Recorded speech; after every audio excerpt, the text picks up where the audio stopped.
Olá pessoal, tudo bem com vocês? Bem, a aula de hoje ela será um pouquinho extensa, mas eu espero que ela contribua de forma significativa para o aprendizado de vocês. A aula de hoje será sobre músculos do pescoço e do tronco. Eu me chamo Alice, sou da turma 146. Os músculos do pescoço incluem um conjunto de 6 em que a gente subdivide da seguinte forma: músculo cutâneo, músculos pré-vertebrais, músculo paravertebrais, músculos supraioides, músculos infraioides e músculos suboccipitais. Inicialmente vamos falar do músculo cutâneo do pescoço, que é o músculo platisma. Ele se caracteriza como um músculo superficial, cutâneo, está situado logo abaixo da pele. Trata-se de uma lâmina larga e fina de músculo. O platisma, ele cobre a face anterolateral do pescoço, ok? E tem como origem a margem inferior da mandíbula, pele e tela subcutânea da parte inferior da face e vai se inserir na fáscia que reveste as partes superiores dos músculos peitoral maior e deltoide. Bem, a ação desse músculo, quando ele contrai, é a de tensionar a pele do pescoço, certo? Alargando essa pele, quando cerramos os dentes, em, por exemplo, expressões de dor ou tristeza. Então, quando tensionamos esse músculo, ele levanta essa pele do pescoço, produzindo esses sulcos anterolaterais. Os músculos paravertebrais são aqueles que estão situados lateralmente às vértebras cervicais. O primeiro deles, o músculo esternocleidomastoide. O músculo esternocleidomastoide, ele tem duas cabeças, portanto, duas origens. Quais sejam a cabeça external, que se origina na face anterior do manúbrio do externo, e uma cabeça clavicular, que se origina aqui no terço medial da clavícula.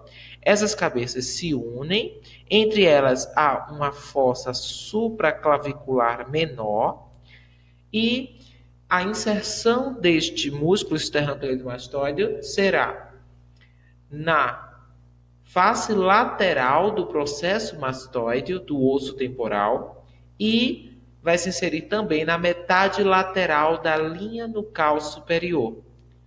Quando este músculo contrai, tem como ação, quando fazemos a contração unilateral, ele faz a flexão lateral do pescoço, ok? Para a direita ou para a esquerda. Quando contraímos bilateralmente, ele faz a extensão do pescoço e a flexão do pescoço, certo? E da cabeça. E ainda, quando contraímos o esternocleidomastoide unilateralmente, faz a rotação do pescoço. Ainda no conjunto dos músculos paravertebrais, temos os músculos escalenos, músculo escaleno anterior, que tem como origem os tubérculos anteriores dos processos transversos das vértebras de C3 a C6 e vai se inserir na primeira costela. A ação desse músculo é a de elevação da primeira costela e flexão lateral do pescoço. Já os músculos escalenos médio terão como origem os tubérculos posteriores dos processos transversos de C2 a C7 e vai se inserir na primeira costela. Tem como ação elevação da primeira costela e a flexão lateral do pescoço. Já os músculos escalenos posteriores se originam nos tubérculos posteriores dos processos transversos das vértebras de C4 a C6 e vai se inserir, desta vez, na segunda costela. A ação do músculo escaleno posterior é a de flexionar o pescoço lateralmente e eleva a segunda costela. Nesta imagem, ilustra os músculos escaleno anterior, médio e posterior, um em relação ao outro, ok? Para vocês observarem os três músculos na posição anatômica em conjunto. Os músculos pré-vertebrais são aqueles que estão situados anteriormente às vértebras cervicais. Vamos começar a falar do músculo longo do pescoço, que tem como origem os corpos vertebrais de C5 a T3 e os processos transversos de C3 a C6 e tem como inserção o tubérculo anterior do arco anterior do Atlas, o corpo das vértebras C2 a C6 e os processos transversos de C4 a C6. A ação do músculo longo da cabeça é a de flexão anterior, a ação do músculo longo do pescoço é a de flexão anterior do pescoço, flexão lateral do pescoço, além de fazer ligeira rotação do pescoço para o lado oposto. Agora sim, o músculo longo da cabeça tem como origem os tubérculos anteriores dos processos transversos de C3 a C6. Deste outro lado aqui ele está seccionado, ok? E se inserem na parte basilar do osso occipital. A ação do músculo longo da cabeça é a de flexão da cabeça. Dando continuidade ao grupo dos músculos pré-vertebrais, temos ainda o músculo reto lateral da cabeça e o músculo reto anterior da cabeça. A origem do músculo reto lateral da cabeça é o processo transverso do Atlas, da primeira vértebra cervical, C1, e se insere na parte basilar do osso occipital, na base do osso occipital, anteriormente ao côndilo occipital. A ação do músculo reto lateral da cabeça é a de flexionar a cabeça e ajudar na estabilidade da cabeça. Já o músculo reto anterior da cabeça, ele tem como origem, ok, a massa lateral do Atlas e se insere na base do osso occipital, anteriormente ao côndilo occipital. Tem como ação a flexão da cabeça. Aqui temos o osso occipital destacando. E aqui também temos o Atlas, a primeira vértebra cervical. E aqui eu faço um destaque para a parte basilar do osso occipital, que é tanto inserção do reto lateral da cabeça, quanto do reto anterior da cabeça. Ok? Aqui temos novamente a origem do músculo reto anterior da cabeça, nas massas do Atlas, ok? E a origem do reto lateral da cabeça no processo transverso do Atlas. Agora, o grupo dos músculos supraioides. Os músculos supraioides são músculos anterolaterais do pescoço, situados acima do osso ióide, este osso aqui em forma de U, ok? E, ao todo, esse grupo de músculos supraioides são os músculos o músculo digástrico, ok? o músculo estiloioide, o músculo genioide e o músculo miloioide.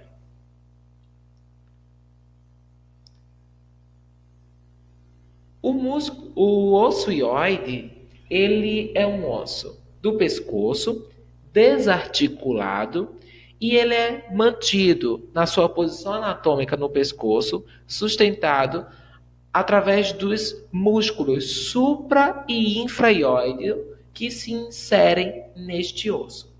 Os objetivos anatômicos dele são o corpo do ocioide, os cornos menores do ocioide e os cornos maiores do ocioide. O primeiro músculo supraioide do que nós vamos falar é o músculo digástrico. O músculo digástrico ele tem dois ventres, um ventre posterior e um ventre anterior, separados por um tendão intermediário, ou também chamado intersecção tendínea. O ventre posterior do músculo digástrico vai se originar na incisura mastóidea do osso temporal, aqui destacado em verde, ok? E o ventre anterior do músculo digástrico vai se originar na fossa digástrica da mandíbula, aqui destacado. O tendão intermediário ou a intersecção tendínea, ok? Do músculo digástrico, que separam os dois ventres, é também a inserção, ok? Deste músculo, que está fixado ao osso hioide através de uma alça fibrosa, ok? Através do qual, mediante a contração do músculo digástrico, este tendão intermediário desliza através dela, movimentando o osso hioide.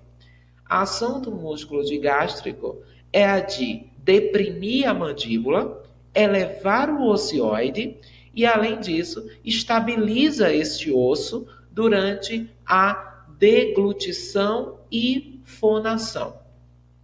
O músculo estiloioide tem como origem o processo estiloide do osso temporal, aqui indicada, ok? E a inserção desse músculo estiloioide é no corpo do ocioide. Então, ele vai do processo estiloide, do osso temporal, ao corpo hioide. A ação do músculo estiloioide, quando contrai, é a de elevar e retrair o ocioide. O músculo genioide tem como origem, ok? Tem como origem as espinhas genianas inferior da mandíbula, aqui destacada, e se insere no corpo do osso hioide. A função desse músculo é a de puxar o ocioide em sentido antero-superior, encurtando o assoalho da boca e alargando a faringe durante a deglutição. O músculo genioide mais o músculo miloioide, de que falarei agora, vão formar o assoalho da boca, isto é, o limite inferior da cavidade oral propriamente dita, ou seja, o diafragma da boca. O músculo miloioide tem como origem a linha miloioide da mandíbula, aqui destacada pelas setas, e se insere na rafe miloioide, aqui destacado também, ok? E também vai se inserir no corpo do ocioide. A função deste músculo é a de elevar o ocioide e o assoalho da boca, mas também eleva a língua durante a deglutição e durante a fala. Agora, o grupo dos músculos infraioides. Os músculos infraioides são músculos situados inferiormente ao ocioide, ok? São ao todo 4 músculos certo? Que fixam o ocioide ao externo e à clavícula, além de fixar esse ocioide também à escápula, certo? E deprimem, né, esse ocioide e deprimem a laringe durante a deglutição e durante a fala. São ao todo 4 músculos, entre eles o músculo omoioide, ok? Que tem 2 ventres, o músculo esternoioide, o músculo tireoide e o músculo esternoioide, ok? Músculo tireoide e músculo esternoioide. Aqui estão novamente os músculos infraioides, ok? Músculo omoioide, músculo esternoioide, vai do externo ao ocioide, músculo externo tireoide, certo? Vai do externo à cartilagem tireoide e o músculo tireoide, vai da cartilagem tireoide ao ocioide, ok? Vamos estudá-los um por um. O músculo externoioide tem como origem o manúbrio do osso externo. O manúbrio do osso externo é a origem do músculo externoioide e vai se inserir no corpo do ocioide. Ok? Tem como função deprimir o ocioide após a deglutição. O músculo externo-tireoide tem como origem a face posterior do manúbrio e se insere na linha oblíqua da cartilagem tireoide. Tem como função deprimir a laringe após a deglutição. Já o músculo tireoide vai da linha oblíqua da cartilagem tireoide, que é a sua origem, e se insere, aqui no corpo e no corno maior do ocioide. A função do músculo tireoide é a de deprimir o ocioide e elevar a laringe após a situação em que o ocioide se torna fixo. Quando o ocioide está fixo, ele deprime o ocioide e eleva a laringe, ok? E, por fim, o músculo omoioide, que é um músculo formado por 2 ventres, um ventre superior e um ventre inferior, ok?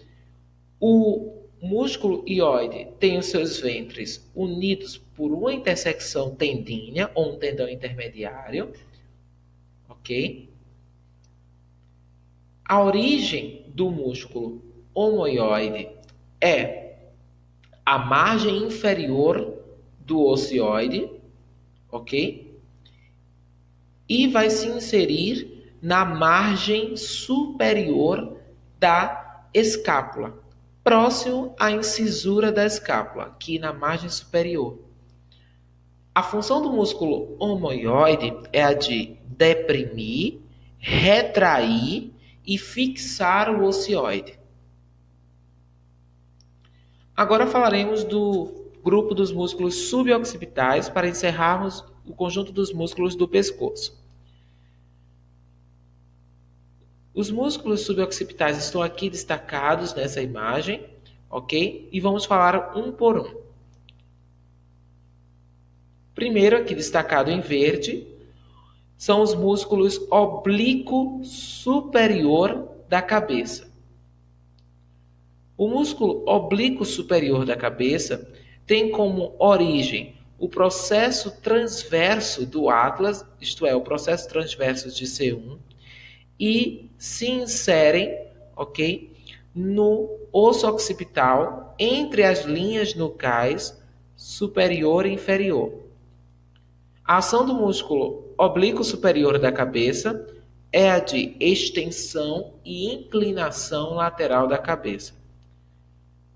Músculos oblíquos inferiores da cabeça, aqui destacados em vermelho, se originam no processo espinhoso do áxis, ok, de C2, e se inserem nos processos transversos do atlas, de C1, ok? A ação dos músculos oblíquo inferior da cabeça é a de efetuar rotação da vértebra atlas para virar o rosto.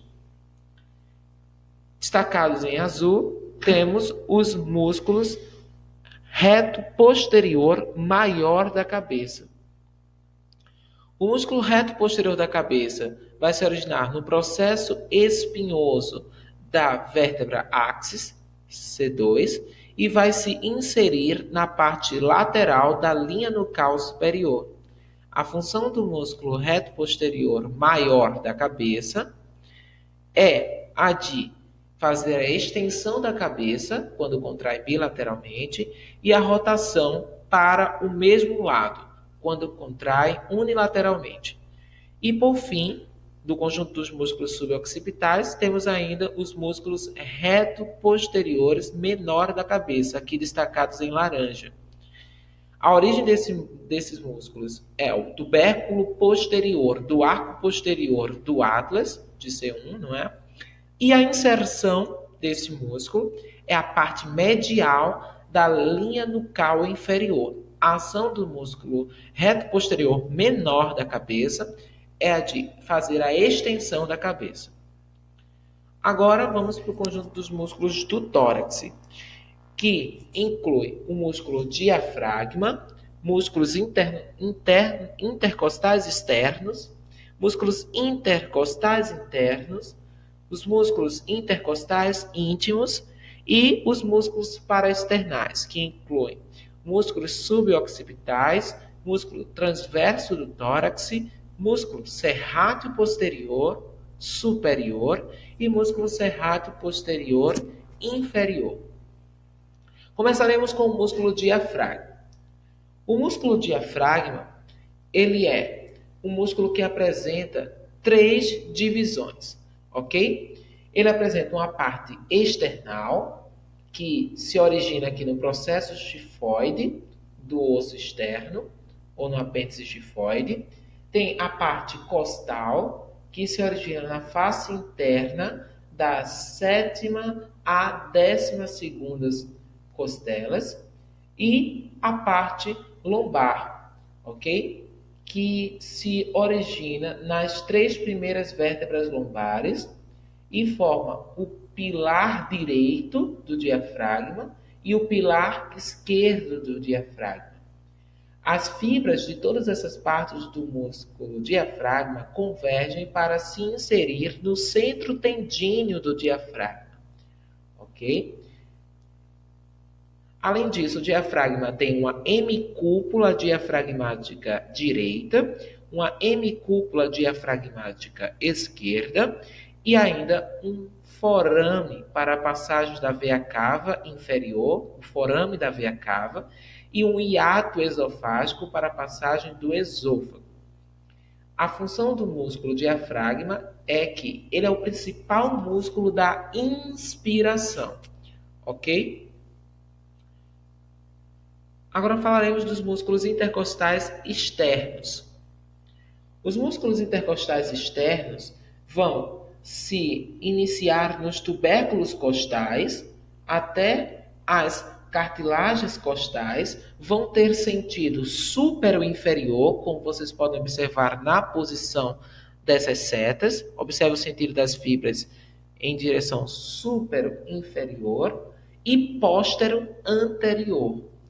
Originam-se na margem inferior da costela acima, ok? E vão se inserir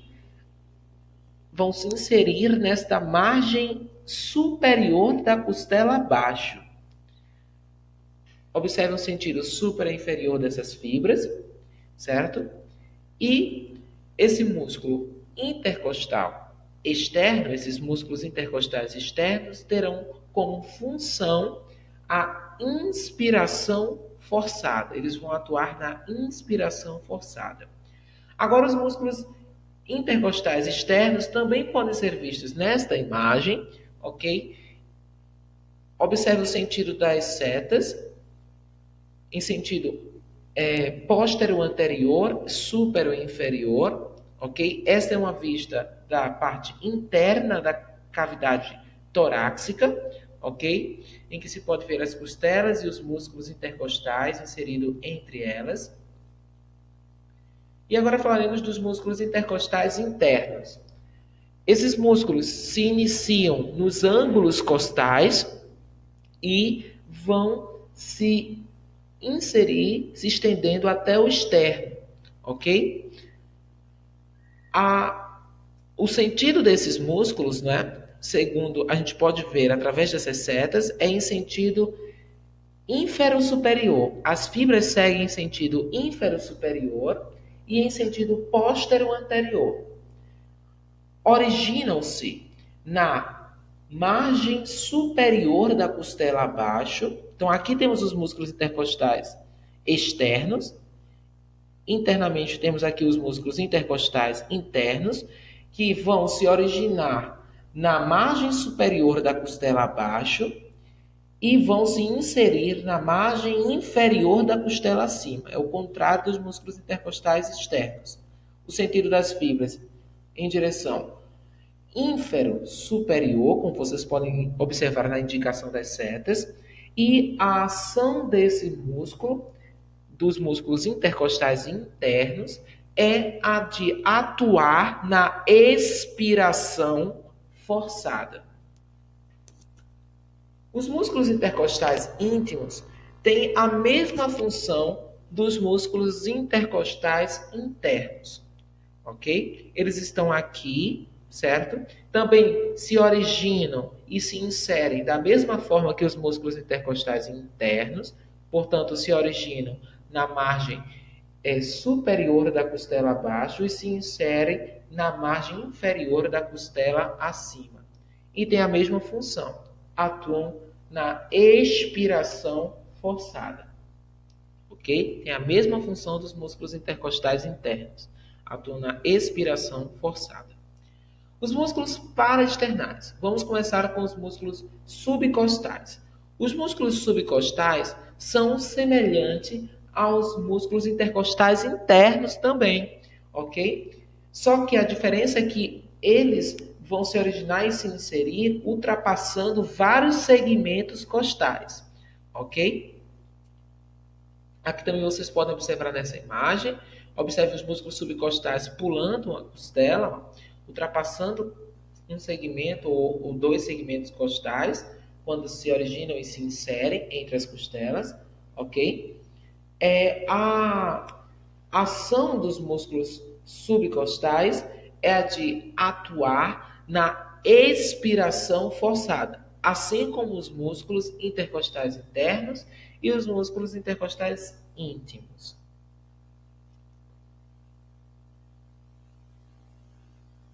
Se originam na face interna do ângulo de uma costela e se insere na face interna da segunda ou da terceira costela abaixo, subjacente, pulando sempre um segmento ou dois segmentos costais. E a função, como já dito, atua na expiração forçada. O músculo transverso do tórax, ele se origina nas margens laterais do externo, do osso externo, e se inserem da segunda à sexta cartilagens costais. A ação do músculo transverso do tórax é a de atuar na expiração forçada. Já o músculo serrátil posterior superior se origina nos processos espinhosos de C7 a T3, se inserem na segunda a quarta costelas e atuam na inspiração forçada, ok? Elevando essas costelas nas quais o músculo serrátil posterior superior se insere.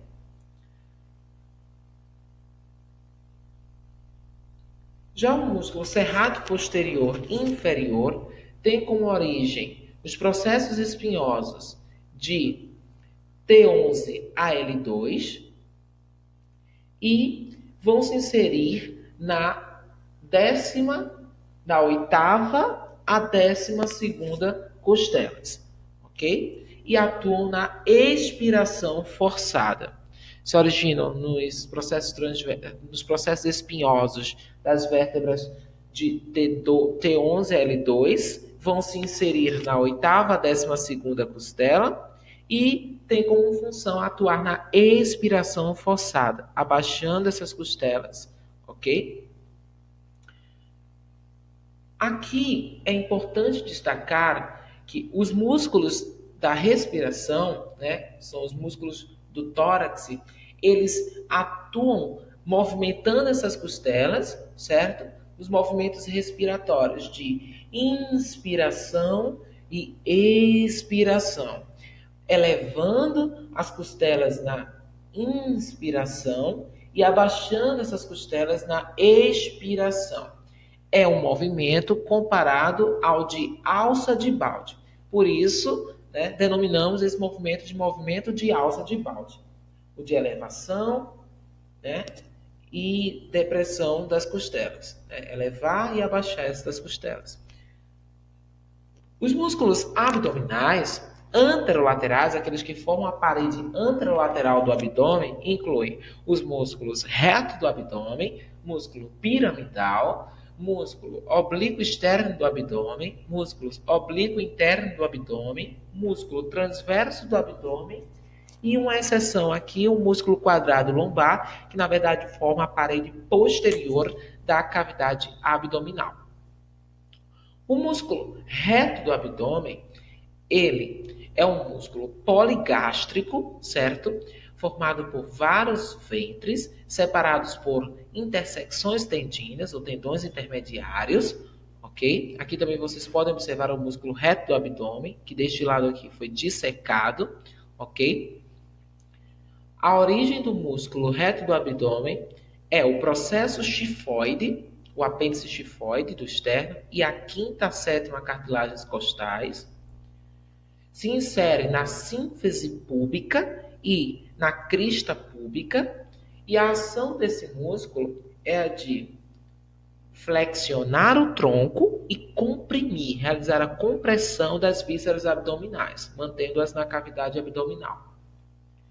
Aqui temos uma aplicação clínica interessante, né, envolvendo o músculo reto do abdômen, ok? Em que temos aqui ele normal, ok? Sem diástase abdominal. E o que seria essa diástase? É a separação dos músculos reto do abdômen, que estão normalmente unidos por esta linha alba entre eles, e aqui um abdômen com diástase, certo? Em que é a separação desses músculos reto do abdômen, que pode ter uma causa fisiológica, como é o caso da gestação, em que ocorre realmente a separação desses músculos reto do abdômen, depois eles se unem fisiologicamente, ou patologicamente, como é o caso da obesidade, em que há uma separação desses músculos reto do abdômen, uma diástase, né, abdominal, que podem ser corrigida através de abordagem cirúrgica.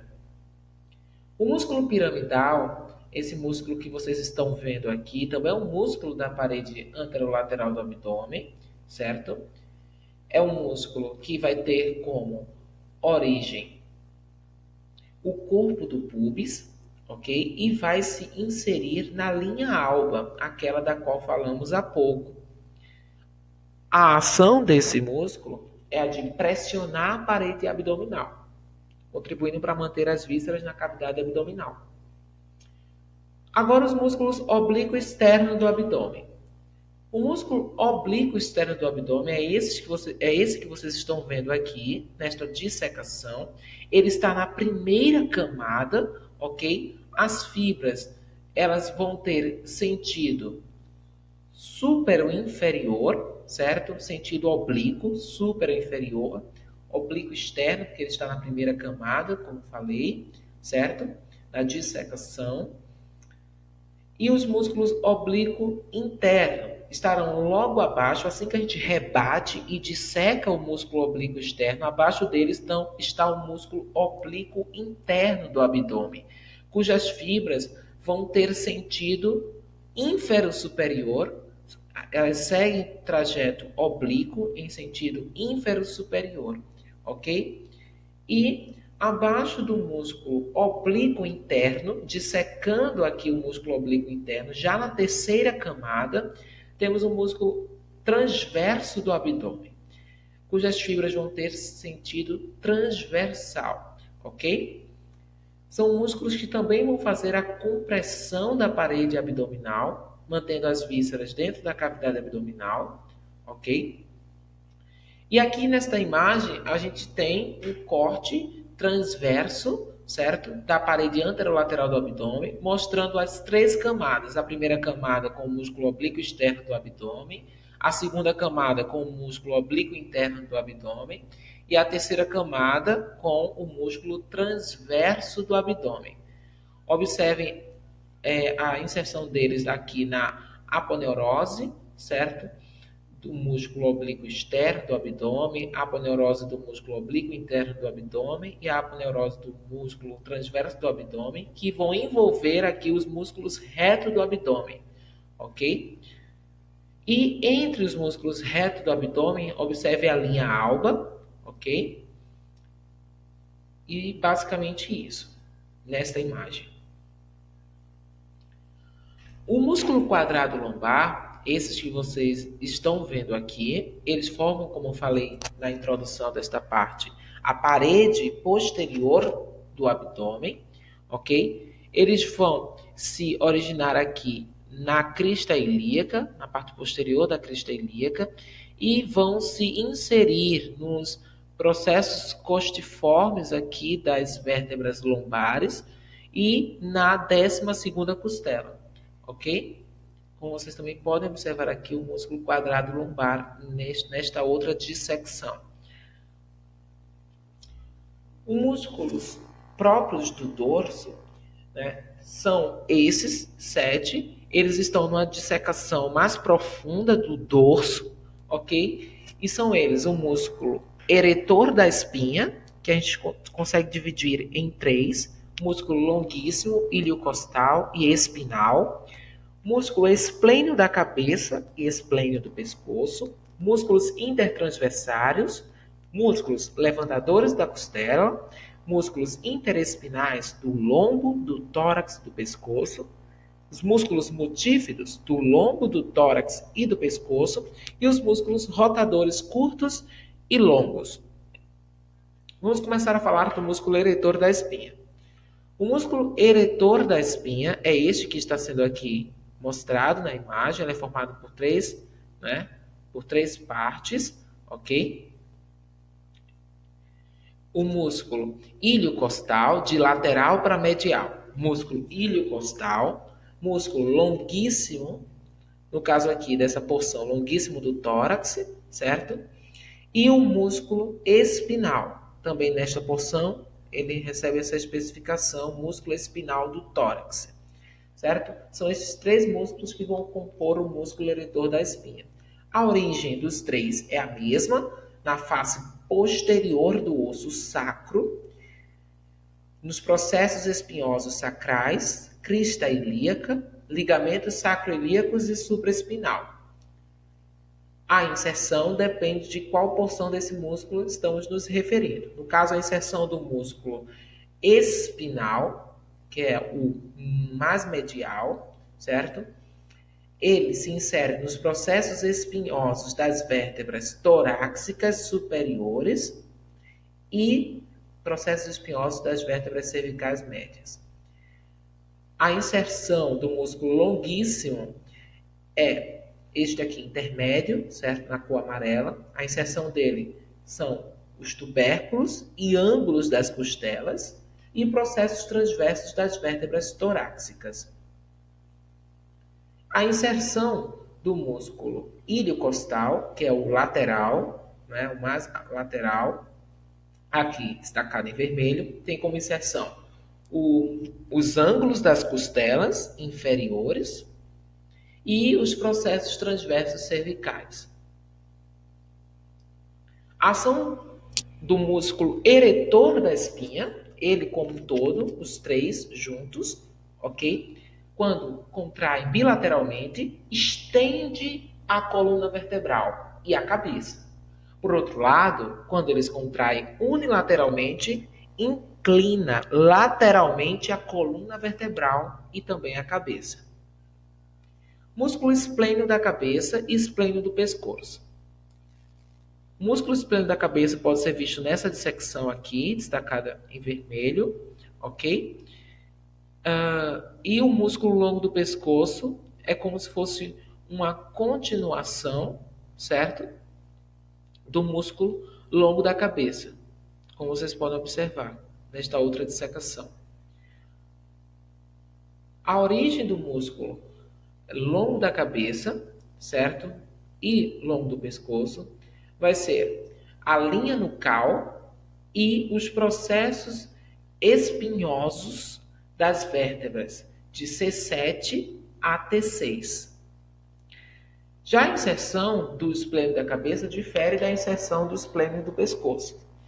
O esplênio da cabeça vai se inserir no processo mastoide e terço lateral da linha nucal superior, e a inserção do músculo esplênio do pescoço serão os tubérculos transversos das vértebras de C1 a C3 ou ainda C4. A função do músculo longo da cabeça e esplênio do pescoço é a mesma. Faz a contração, quando contrai unilateralmente, faz a inclinação lateral do pescoço e ainda gira a cabeça para o mesmo lado. E quando contrai bilateralmente, estende a cabeça e o pescoço. Agora, os músculos intertransversários são aqueles situados, como o próprio nome diz, entre os processos transversos, ok? No caso, os músculos intertransversários podem ter o músculo intertransversário cervicais, certo? Ou os músculos intertransversários do lombo, ok? Estão entre os processos transversos das vértebras. A origem dos músculos intertransversários são os processos transversos das vértebras cervicais e lombares, certo? E vão se inserir também nos processos transversos das vértebras adjacentes. Ou seja, se inserem basicamente entre os processos transversos.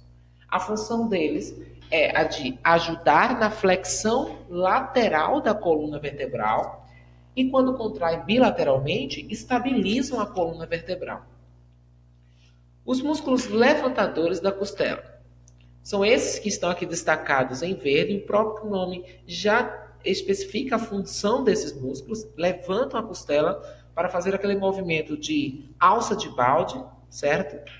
Esse levantamento das costelas é importante na inspiração, né?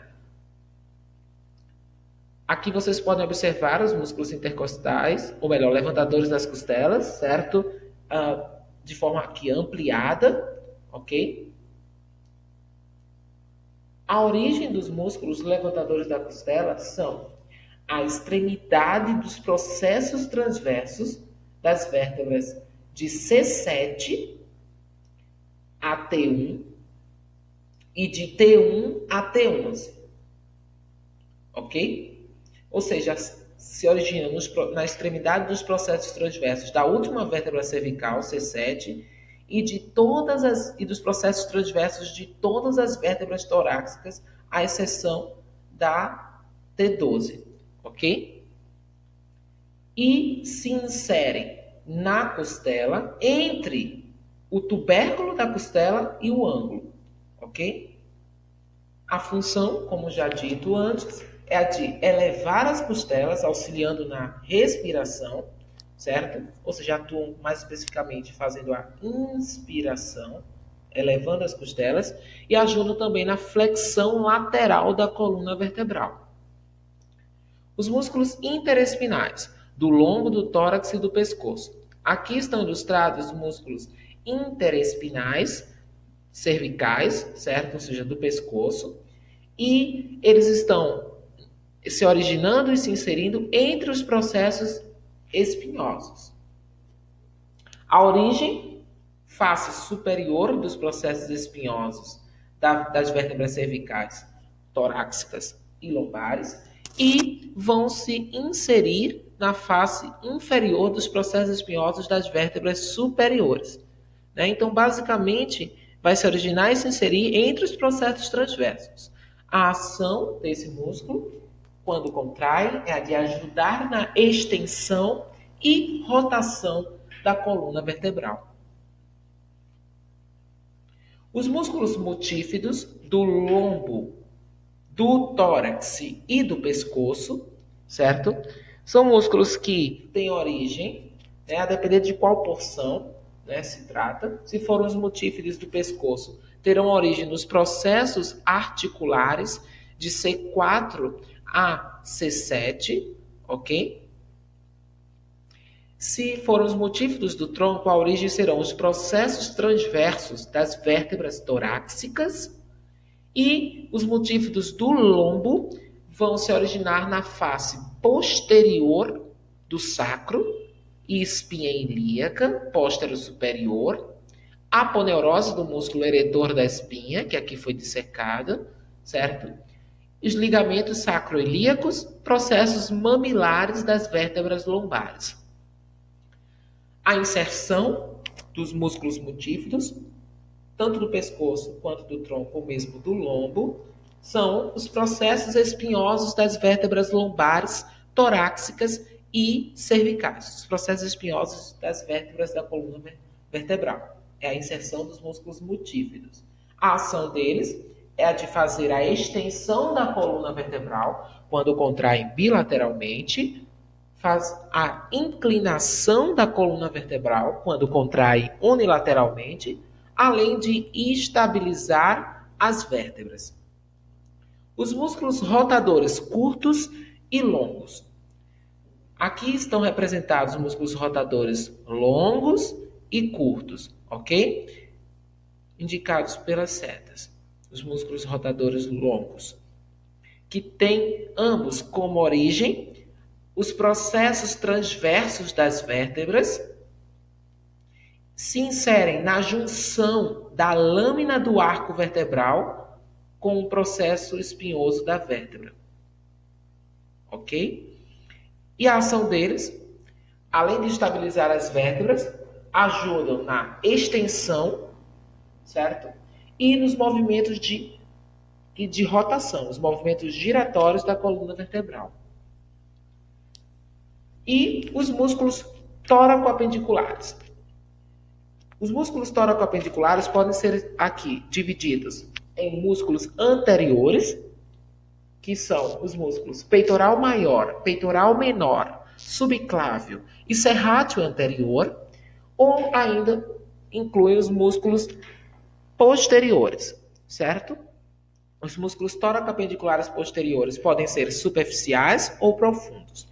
Os superficiais incluem o músculo trapézio latíssimo do dorso e os músculos tóraco-apendiculares posteriores profundos incluem os músculos levantador da escápula e músculo romboide, menor e maior.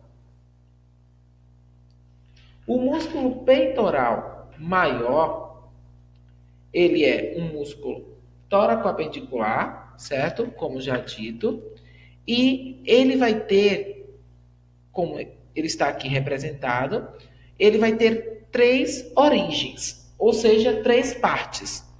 A parte clavicular, que está se originando aqui na metade medial da clavícula, a parte esternocostal, que está se originando no externo e na segunda a sexta cartilagens costais, e a parte abdominal, que está se originando aqui na lâmina anterior da bainha do reto abdominal.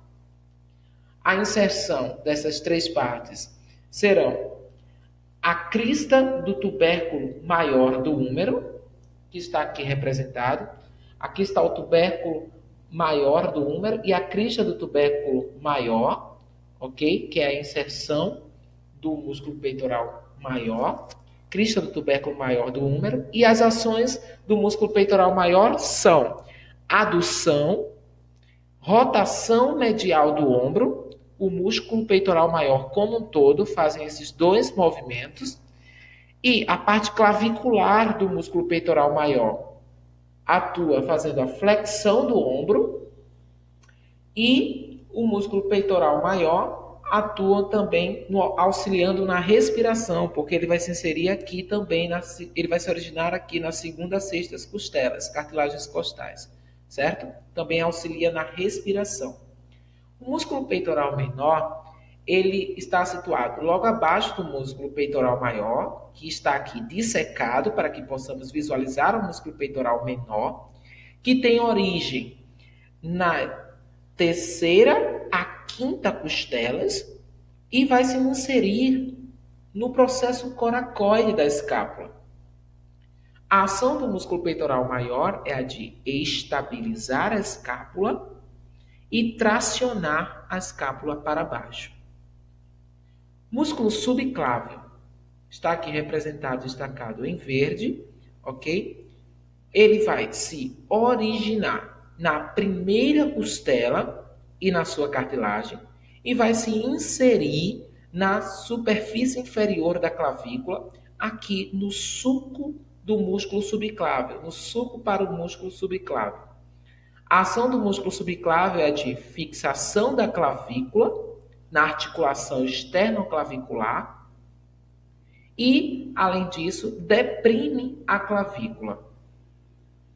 O músculo serrátil anterior, ele tem como origem as digitações, que são essas projeções das fibras aqui, que estão se originando da primeira à nona costelas e vai se inserir ao longo de toda a margem medial da escápula, desde o ângulo superior até o ângulo inferior.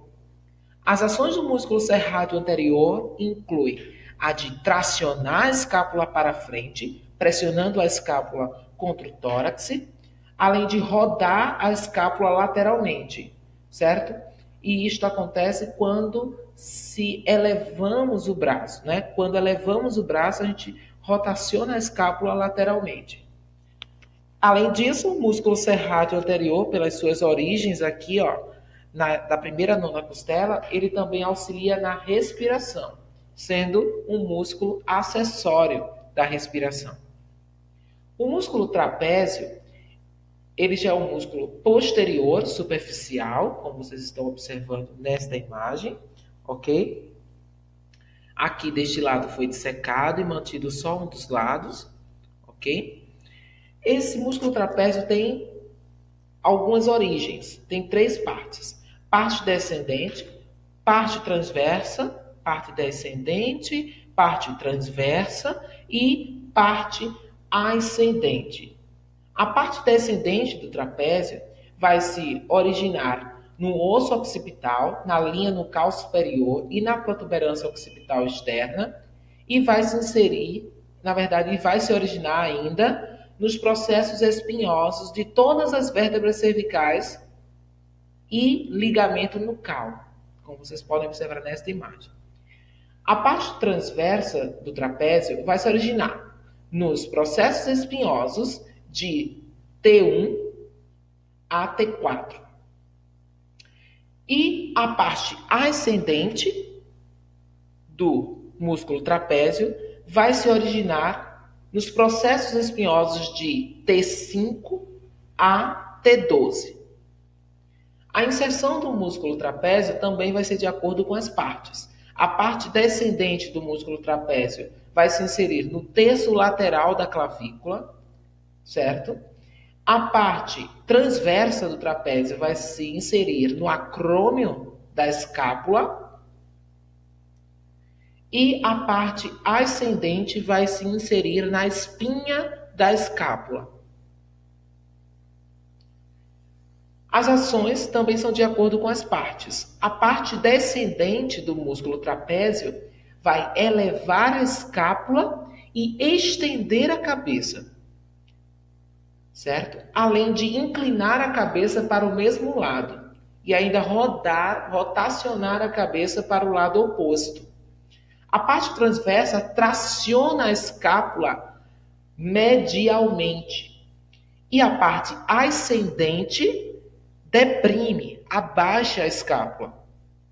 O músculo trapézio como um todo fixa a escápula.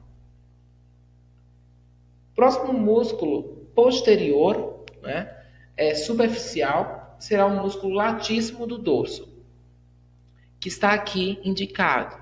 O músculo latíssimo do dorso tem como origem os processos espinhosos de T6 a T12, os processos espinhosos lombares, a fáscia tóraco-lombar, como vocês podem observar aqui, esta fáscia tóraco-lombar, também a origem do músculo latíssimo do dorso. Além disso, se origina no terço posterior da crista ilíaca e nas 3 últimas costelas, frequentemente no ângulo inferior da escápula também. A inserção do músculo latíssimo do dorso será na crista do tubérculo menor. Aqui está o tubérculo menor do húmero, crista do tubérculo menor do húmero, a inserção do músculo latíssimo do dorso. As ações do músculo latíssimo do dorso são a de extensão, adução e rotação medial do ombro, devido à sua inserção aqui, na crista do tubérculo menor do húmero. Além disso, ele também é ativo na expiração forçada, devido à sua origem nas costelas, nas 3 últimas, e também é ativo na torse. O músculo levantador da escápula.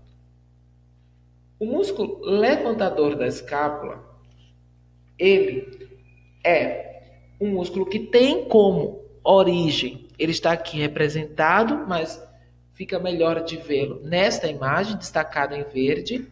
Ele tem como origem, como vocês podem observar, os processos transversos das vértebras cervicais de C1 a C4 e vão se inserir no ângulo superior da escápula e margem medial, aqui, certo? A ação do músculo levantador da escápula, além de elevar a escápula, atuam fazendo a inclinação do pescoço para o mesmo lado, ok?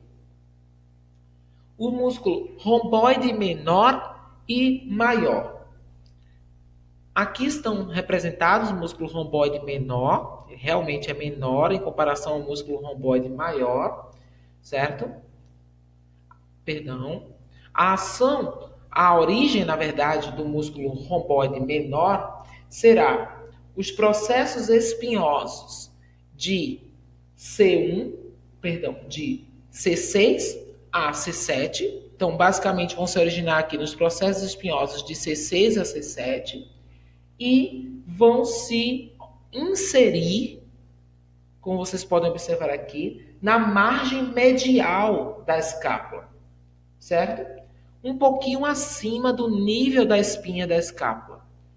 Por outro lado, o músculo romboide maior terá como origem os processos espinhosos de T1 a T4 e vai se inserir também na margem medial da escápula, abaixo do nível da espinha da escápula. A ação do músculo romboide menor e maior é a mesma. Juntos, eles fazem a adução e elevação da escápula, além de pressionar a escápula contra o tórax. Músculos escápulo-humerais. São eles o músculo deltoide, certo? Primeiro, falaremos deste músculo escápulo-humeral. O músculo deltoide, ele é dividido em 3 partes, portanto, ele tem 3 origens. Uma parte clavicular, que se origina no terço lateral da clavícula. Uma parte acromial, que se origina aqui no acrômio da escápula. E uma parte espinal, que se origina na espinha da escápula. A inserção do músculo deltoide será na tuberosidade deltoide.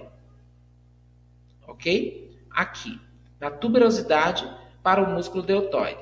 A tuberosidade deltoidea do húmero. As ações do músculo deltoide são a de, quando todo o músculo contrai, a de fazer a abdução do ombro até 90 graus, certo?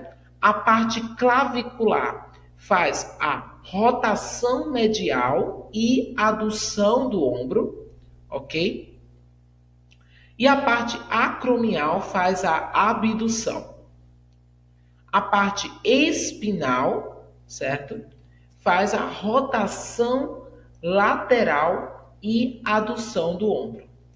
Aqui está a tuberosidade para o músculo deltoide, a tuberosidade deltoide, que é a inserção do músculo deltoide, ok? Como havia dito. Agora o músculo redondo maior. Próximo músculo escápulo-humeral. O músculo redondo maior está aqui destacado, ok? Vai da escápula ao húmero também, certo? Tem como origem o ângulo inferior da escápula e borda lateral da escápula e vai se inserir também na crista do tubérculo menor do húmero. Aqui está o tubérculo menor do húmero e a crista do tubérculo menor do húmero é a inserção do músculo redondo maior. A ação do músculo redondo maior é a de fazer a rotação medial e a adução do ombro. E, por fim, o grupo dos músculos do manguito rotador, que são músculos muito importantes para a articulação glenohumeral, ou seja, para a articulação do ombro. São eles os músculos supraespinal, infraespinal, redondo menor e o músculo subescapular. Aqui estão todos eles representados. Músculo supraespinal, músculo infraespinal, músculo redondo menor e músculo subescapular. Falaremos primeiro do músculo supraespinal. Ele está aqui situado acima da espinha da escápula. Observa que ele ocupa aqui a fossa supraespinal da escápula. É inclusive a origem do músculo supraespinal, é a fossa supraespinal da escápula. Esse músculo está aqui seccionado, certo? E a inserção do músculo supraespinal é o tubérculo maior do húmero. A ação do músculo supraespinal é a de iniciar a abdução do ombro. Aqui está o músculo supraespinal, mais uma vez, completo, ok? Se originando na fossa supraespinal da escápula e se inserindo no tubérculo maior do húmero. Músculo infraespinal. Ele se origina aqui na fossa infraespinal, observe abaixo do nível da espinha da escápula, por isso músculo infraespinal, se originando na fossa infraespinal da escápula e ele vai se inserir no tubérculo maior do húmero também. Ele aqui está seccionado. Ok? Aqui é a fossa infraespinal, ok? Da escápula. Aqui está o músculo infraespinal completo. Ok? E a ação do músculo infraespinal é a de rotação lateral do ombro. Músculo redondo menor. Músculo redondo menor ele está aqui dissecado, certo? Dá para vê-lo bem. Ele tem como origem a borda lateral da escápula, certo? E vai se inserir no tubérculo maior do húmero.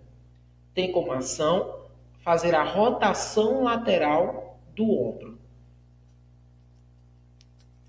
Músculo subescapular. Por fim, fechando o grupo dos músculos do manguito rotador, o músculo subescapular, ele está se originando na fossa subescapular da escápula, certo? E vai se inserir no tubérculo menor do húmero. Ok? A ação do músculo subescapular é a de fazer a rotação medial do ombro. Aqui está a fossa subescapular da escápula, origem do músculo subescapular. Esta imagem é bem interessante porque ela ilustra todos os músculos do manguito rotador, mostrando aqui a inserção desses músculos na cabeça do húmero, ok? Contribuindo para estabilizar e proteger a articulação do ombro contra luxações, ok? Todos os músculos do manguito rotador, né, cabe destacar que todos esses músculos do manguito rotador, eles rodam o húmero. A exceção é o músculo supraespinal, que faz abdução, ok? Aqui estão algumas referências que eu utilizei para elaborar este material. E bons estudos, pessoal!